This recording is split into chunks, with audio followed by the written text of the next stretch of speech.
When I started looking through the 9/11 Commission report, I was outraged. I mean, millions of Americans were looking to this report, this book, to tell them what actually happened on September 11th, 2001. And they were doing so under the assumption that there had been a clear, open inquiry into the events, that all of the relevant questions had been asked and evidence had been provided.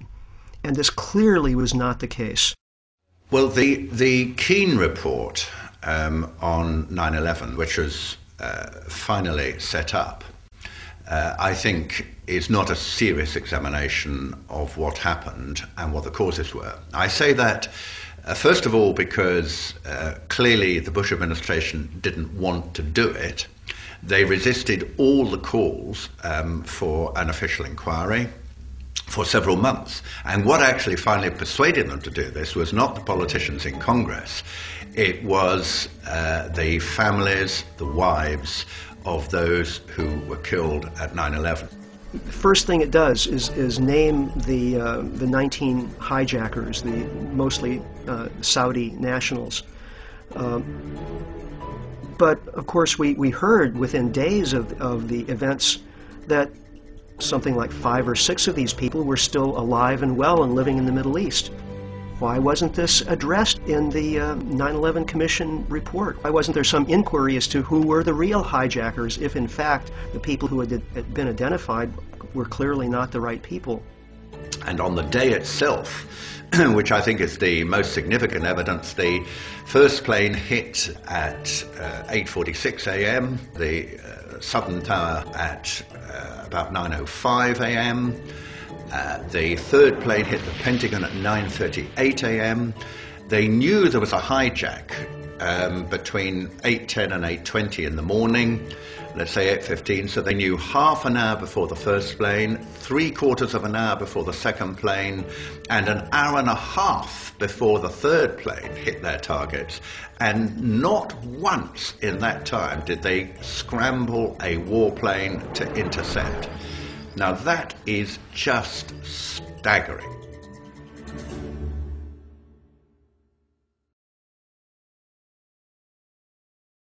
First, Bush tried to stop Congress from setting up its own 9/11 investigation. It's important for us to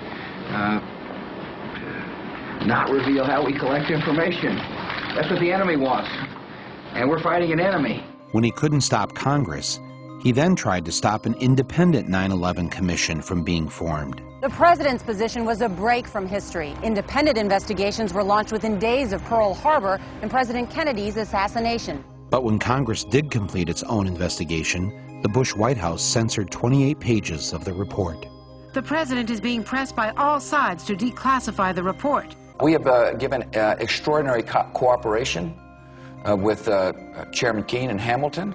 We haven't gotten the materials we needed, and we certainly haven't gotten them in a timely fashion. The deadlines we set have passed. Will you testify before the commission? This commission? You know, I don't testify. I mean, I'd be glad to visit with them. The president named a supporter, Dr. Henry Kissinger, Secretary of State in the Nixon and Ford administrations, to head the panel. He has a penchant for secrecy, which is not what's needed here. There are questions about his role in Vietnam, his role in the coup in Chile. Several family members approached Kissinger and requested a meeting at his office in New York. Prior to the meeting, Kristen Breitweiser conducted a thorough investigation of Kissinger's potential conflicts of interest. Probably much to the chagrin of some of the people in the room, Lori asked some very pointed questions. Would you have any Saudi American clients that you would like to tell us about? And he was very uncomfortable, kind of twisting and turning on the couch.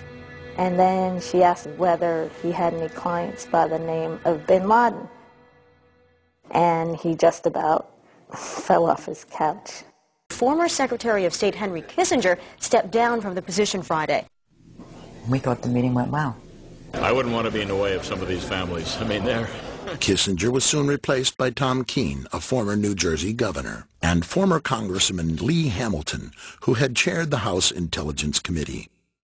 The president and vice president agreed to meet with the commission, but with a catch. They insisted on meeting together behind closed doors and not under oath. President, why are you and the Vice President insisting on appearing together before the 9/11 Commission? Because the 9/11 Commission wants to ask us questions. That's why we're meeting, and I look forward to meeting with them and answering their questions. Why you're appearing together rather than separately, which was their request? Because it's a good chance for both of us to answer questions that the 9/11 Commission is looking forward to asking us, and I'm looking forward to answering them. Let's see. We have to have one story, so I'll say part, and if I get it wrong, hedge a little bit and give me the next. I want to thank the chairman and vice chairman for giving us a chance to share views on different subjects. And they had a lot of good questions, and I'm glad I did it. I'm glad I took the time. What topic did the commissioners want to spend most of the time on?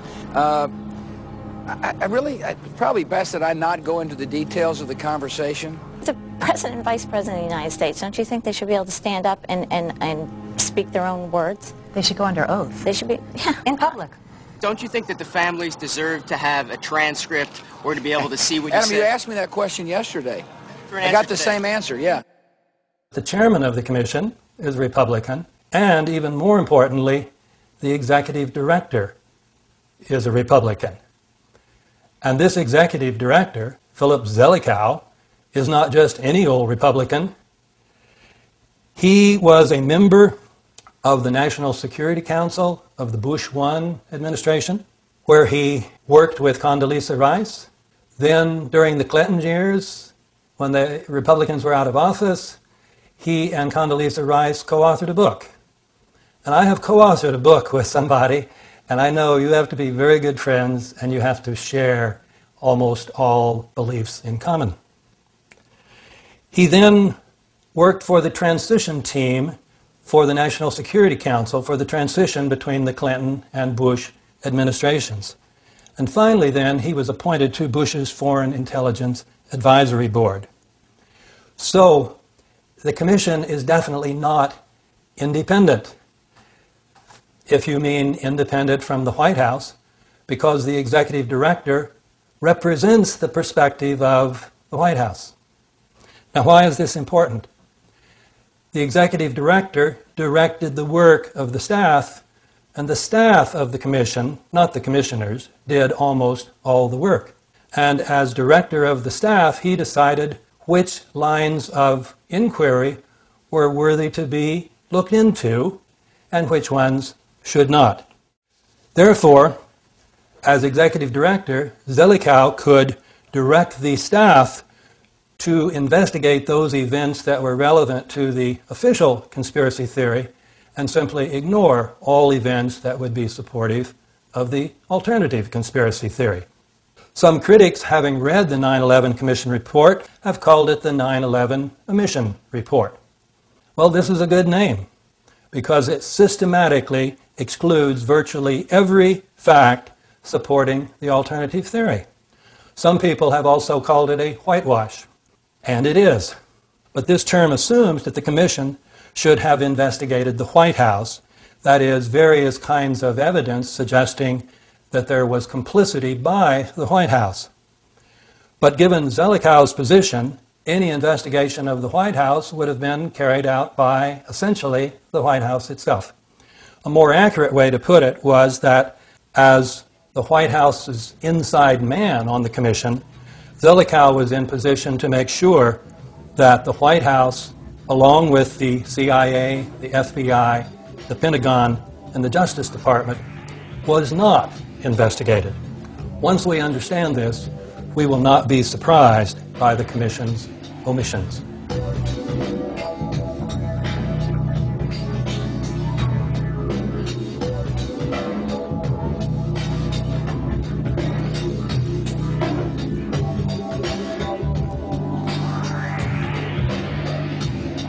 Yeah, right.